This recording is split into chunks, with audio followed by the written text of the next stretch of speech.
8 divided by 2 gives us 4. 2 divided by 2 gives us 1. That leaves us with 4 here. And 8 divided by 4, that equals 2. But this answer is not right, because according to the order of operations, we must solve parentheses, then exponents, then multiplication and division, and finally addition and subtraction.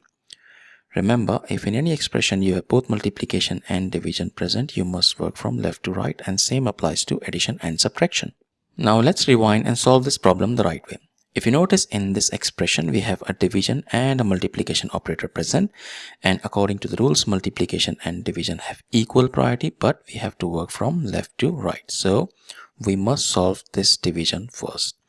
8 divided by 1 over 2. When a number is getting divided by fraction, the easiest way to solve it is use the KCF rule. Keep, change and flip. Keep means we keep 8 as it is. Change means we change division operator to multiplication.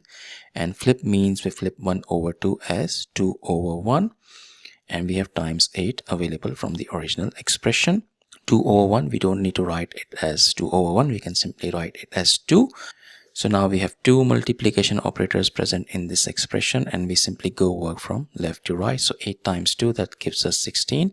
And finally 16 times 8, that equals 128, which is the final and correct answer to this problem. Thank you for watching. Please like the video, comment your answers and subscribe to our channel.